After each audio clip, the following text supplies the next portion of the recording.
Shake and Talk, c'est le format inédit des communautés métiers by Extia. Une interview, un mocktail et un parcours inspirant. Nos invités créent leur mocktail préféré tout en partageant leur histoire.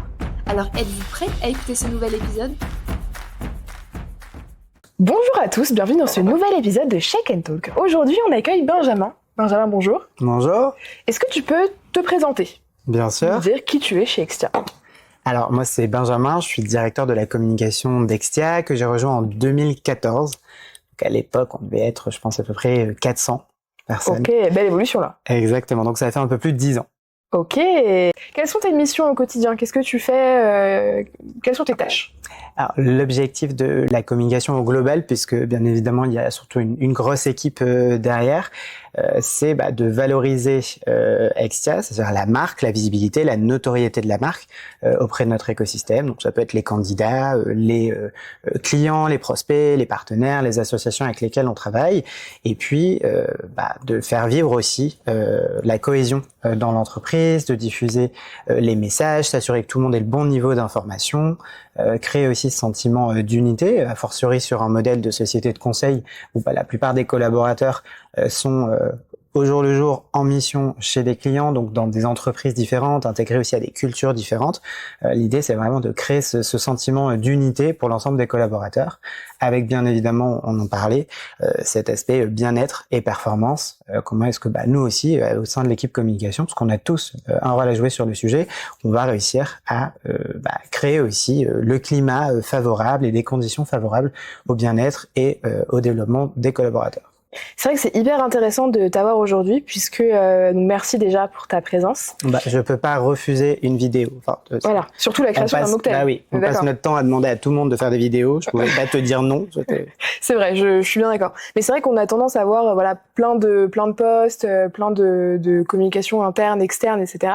Et on se doute pas forcément de tout le travail qu'il y a derrière, de toutes les personnes qu'il y a derrière tous ces tournages, toutes ces vidéos, ces posts et tout.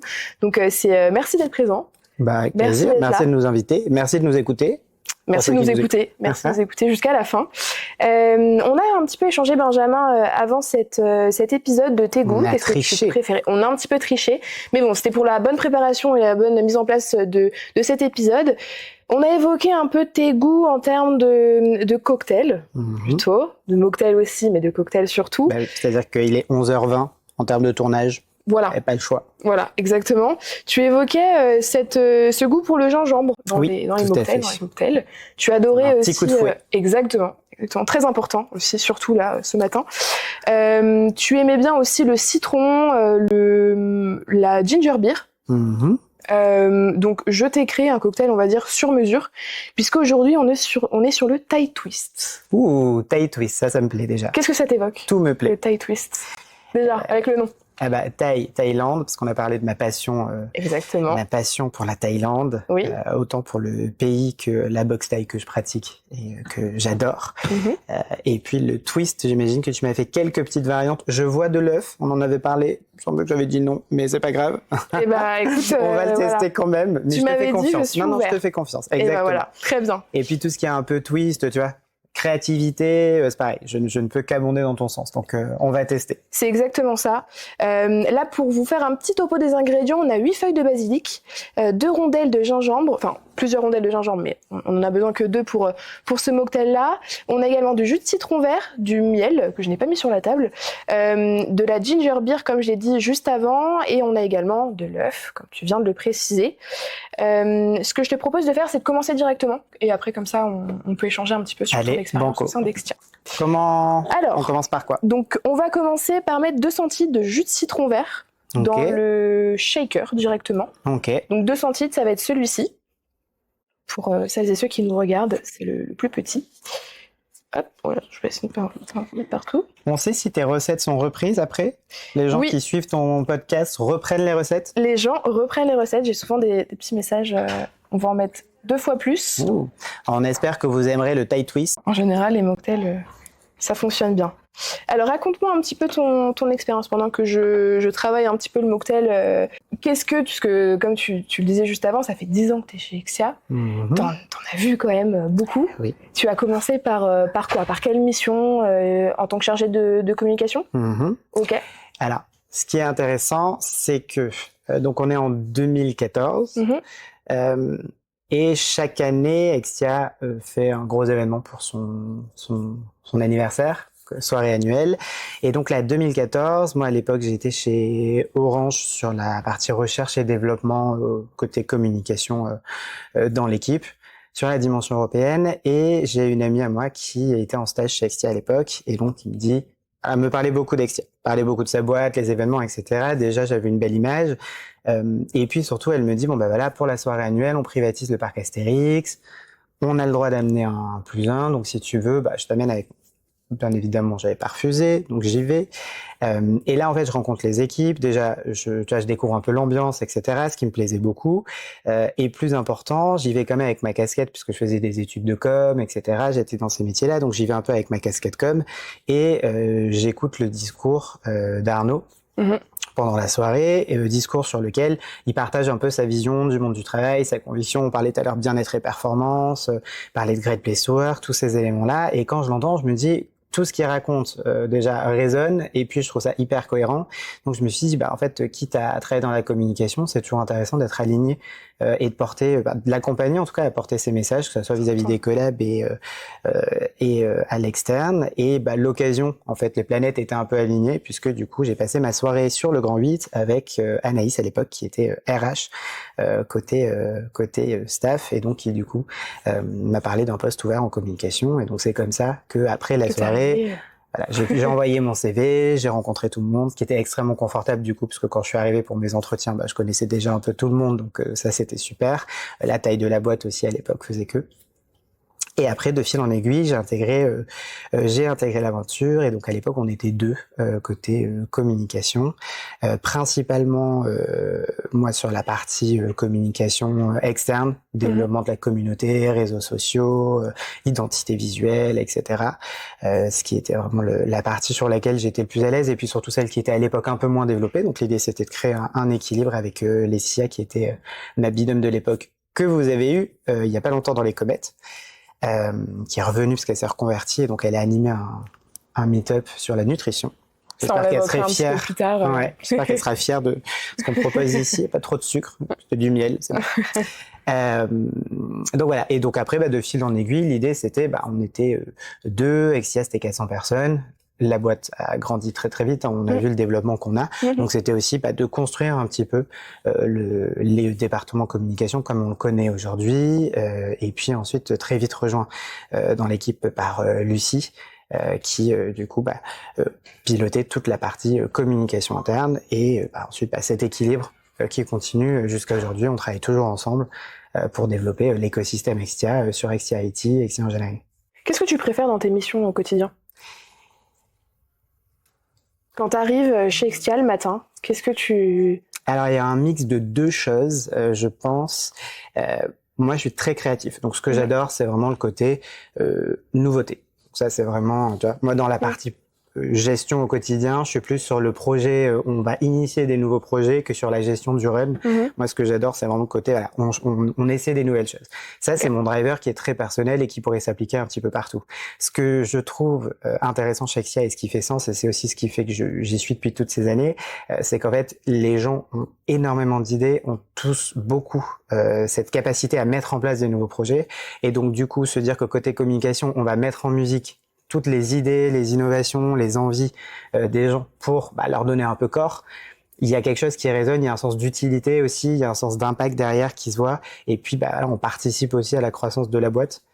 Et donc ça, c'est vraiment, je pense, ce qui aujourd'hui continue de m'animer autant dans l'expérience Exia, c'est de me dire, moi, ce qui me plaît, c'est la créativité, et en fait, je peux la mettre au service des équipes qui sont tout aussi créatives, et juste apporter ma pierre à l'édifice. Ça, je pense que ça joue beaucoup. Ouais, c'est vrai. Cette idée un peu intrapreneuriale est très très présente chez Exia, donc c'est vrai que c'est intéressant aussi de te l'entendre dire, même si on est à un tel niveau, parce que toi tu diriges quand même une grande équipe, donc c'est bien d'avoir toujours ce côté créatif que tu aimes autant. Tu as eu des défis que tu as, enfin si jamais voilà t'as eu un défi dans ta carrière chez Extia ou même dans ta carrière précédente, potentiellement chez tes anciens employeurs, est-ce que t'as eu un défi dans ta carrière? Si tu pourrais nous raconter, et comment t'as fait pour le surmonter? Qu'est-ce que t'en as appris? Alors, des défis, on en a tous, j'en ai eu plusieurs. Maintenant, quel exemple serait peut-être le plus intéressant à te partager? À différentes échelles, bien sûr. Oui, bien sûr. Mais je sais quoi. Ça fait partie en fait du quotidien et du parcours professionnel. On peut pas avoir un parcours qui soit linéaire ou qui soit uniquement ascendant ou uniquement avec des réussites. En fait, ces échecs, c'est aussi, on en parle beaucoup, une manière d'apprendre, de rebondir. Donc l'idée, c'est surtout de trouver, un échec qui aurait eu un enseignement derrière vertueux que je puisse te partager. Est-ce que t'en as un qui te vient en tête là? Je réfléchis. Justement, je pense qu'on parlait tout à l'heure du côté nouveauté, cet attrait de la nouveauté. Je pense qu'un des échecs les plus récurrents que j'ai pu rencontrer, c'est partir tout feu tout flamme pour développer un nouveau projet, pour lancer une nouvelle idée. Et puis, il y a cet aspect, la dernière ligne droite. Tu sais, moi, c'est une fois que c'est lancé et qu'on a à peu près 80% du truc qui est fait, vraiment les 20 derniers pourcents, où il faut s'assurer de la bonne mise en application, s'assurer que le projet vive, le suivre, etc. C'est quelque chose sur lequel naturellement je vais avoir tendance ensuite à un peu me désintéresser. Ok. Ce qui, bon, en soi, est ok, sauf que, en fait, tu peux pas le répéter sur plusieurs gros projets. Il faut quand même que tu assures aussi le suivi.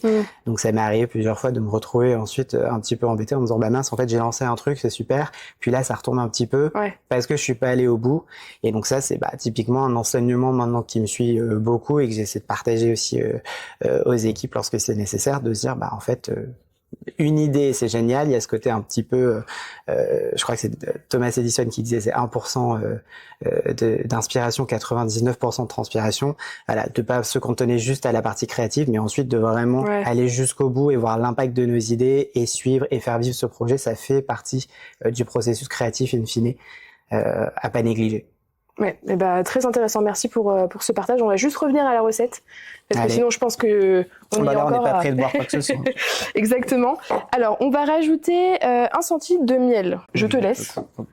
Pas besoin de cuillère à soupe. Petit côté. Là, de toute façon tu fais pour nous deux, donc tu peux y aller. Je pense après c'est pas mal si c'est pas trop sucré, je pense vu les saveurs. Là je pense qu'on va pouvoir. Ah oui non, faut qu'on écrase légèrement le basilic. Okay. Alors, je pense qu'on va l'écraser un petit peu avec la cuillère. Il y a du matos. Tu peux peut-être le faire entre les deux, sauf si ça flingue trop les micros. Mais tu vois. Ah, t'as la technique, hein. Donc, attends, on masterise le basilic. J'ai pris des cours de cuisine en Thaïlande. C'est vrai ? Ça se fait pas à coups de cuillère, mais tu vois. Ah oui. 2-3 petits tips qui sont restés. On en met encore un peu ? Ouais. J'ai jamais assez de basilic. Non, on est d'accord. Ah ouais, donc t'évoquais ta passion pour la Thaïlande, mais finalement c'est pas que pour la culture et pour les paysages, etc. C'est aussi pour la cuisine. De tout. Ouais. C'est délicieux. On mange. Hop. On mange très bien, c'est vrai que t'as de la Thaïlande très très. Je te ferai si tu veux, pour un midi, petit pas de taille. Ah très bien. Et parfait. Mais là déjà je pense. Ça sent déjà très bon. Hein. Ouais. Après c'est du citron, du miel et du basilic, on peut pas trop se louper. Mais... Exactement. Là on va pouvoir mélanger. Jusqu'à l'œuf, tout va bien.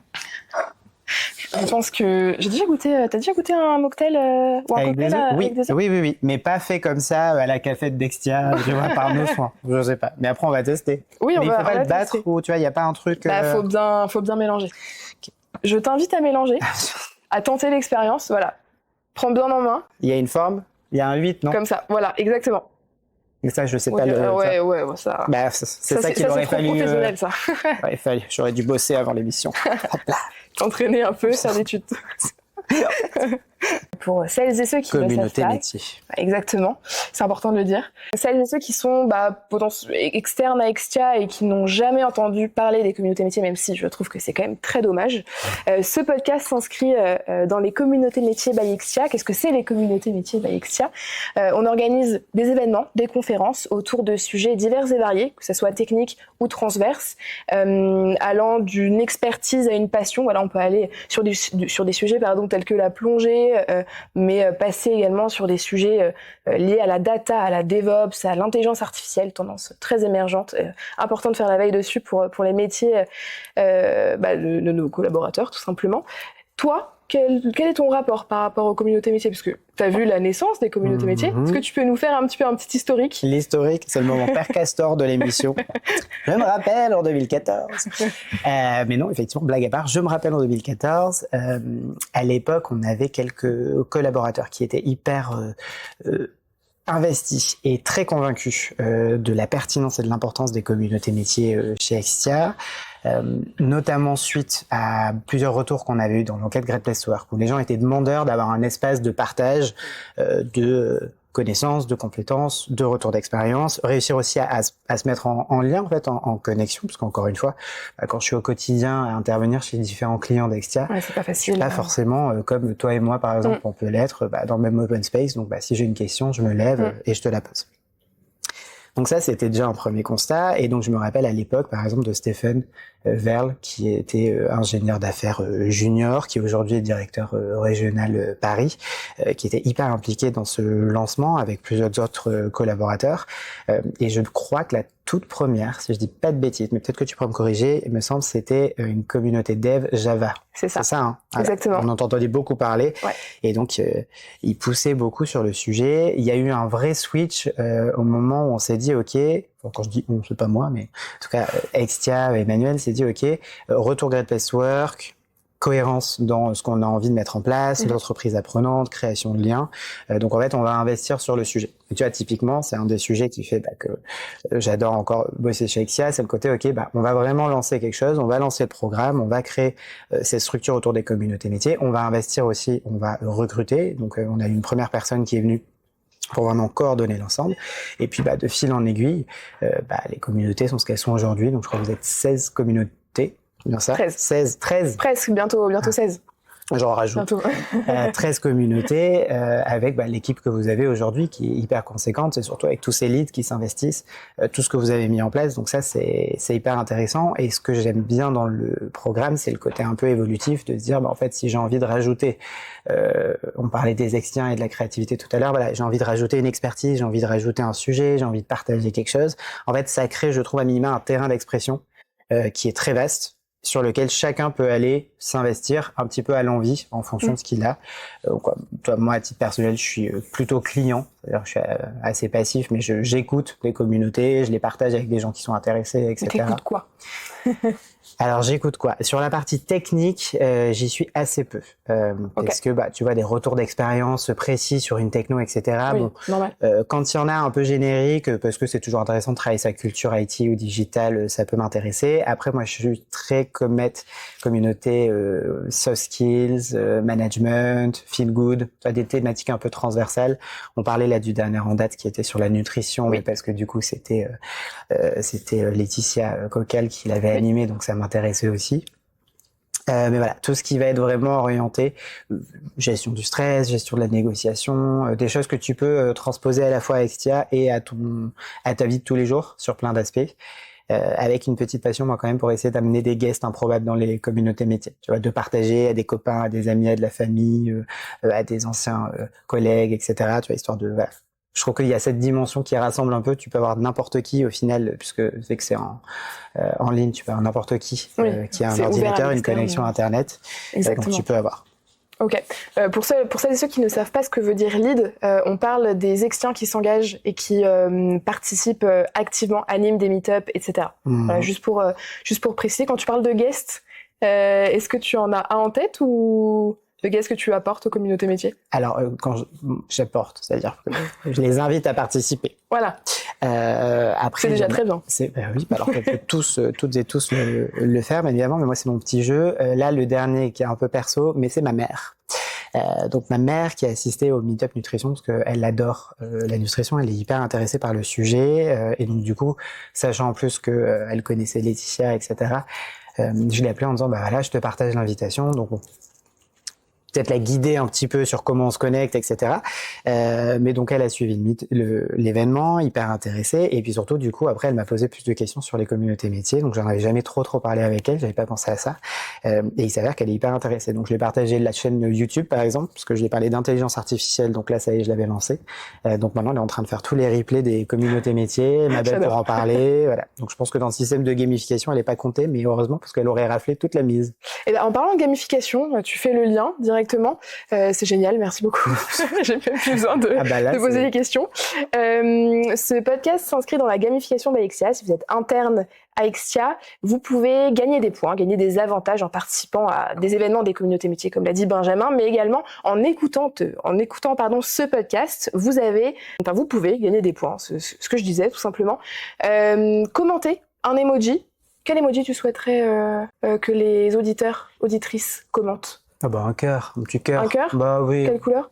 Comment ça, quelle couleur? Est-ce qu'il y a une parce couleur qu'on peut vraiment cœur? tout choisir. On peut tout choisir. Oh waouh, d'accord. Je croyais que c'était juste les options LinkedIn. Pas du tout. Ah. Là, c'est vraiment tout choisir. Un petit cœur orange.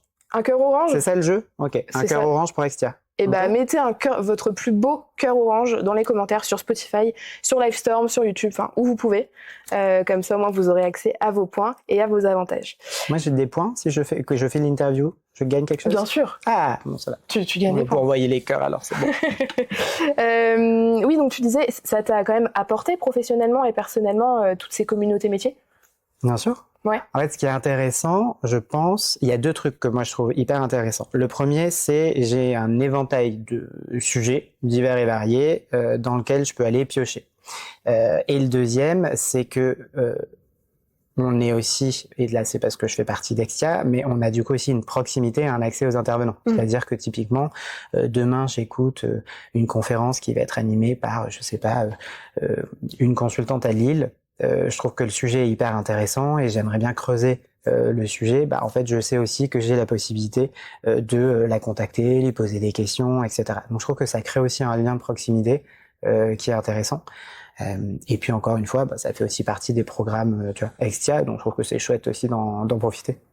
Eh ben, très bien, merci pour le partage. Je fais un petit lien à la recette. Qui n'a pas beaucoup avancé depuis. On a laissé le basilic infusé. Voilà. Exactement. Vraiment, je pense que ça va faire un bon goût. Un petit goût il va y avoir une fraîcheur. Alors dis-moi, qu'est-ce qu'on a? Là, elle a des fiches derrière, elle vous les montre pas. Exactement. J'ai tout là-dedans. Elle a des fiches.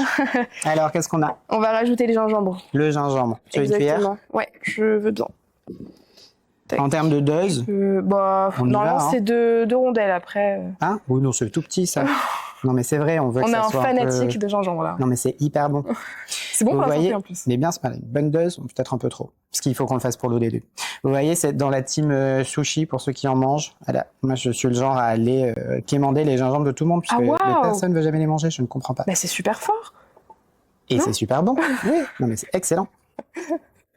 C'est team wasabi ou pas du tout? Non, par contre, non mais tu vas choisir mes combats. C'est-à-dire, je tiens quand même à ma flore intestinale. Hop. Eh bien, je crois qu'on va pouvoir rajouter le blanc d'œuf. Allez, le moment tant redouté de l'émission. Exactement, donc que j'ai bien sûr cassé au préalable. Je te laisse couvrir du coup le... Ah oui, donc comme ça, si jamais il y en a un qui se fait éclabousser, c'est moi. Sympa. Tu veux reshaker? Je vois clair dans ton jeu. Là, il faut faire monter le blanc, c'est ça? Exactement. Donc, tu dois bien... Pendant 20 secondes. 20 secondes. On fera des tours, on se passera le... De quoi? Oh, punaise! Attends. Purée. Eh bien, je pense qu'on va pouvoir rajouter la ginger beer. Allez. Comme ça... Il y a ginger beer et eau pétillante, c'est ça? Exactement. Ok. Et là, c'est 10 centilitres de ginger beer. Donc, Allez. ça va être à peu près 3... on va le faire bien monter. De toute façon, faut le double. J'ai l'impression, tu sais, de me retrouver. C'est en train de monter, hein, par contre. Ouais. Tu vois le. Ouais.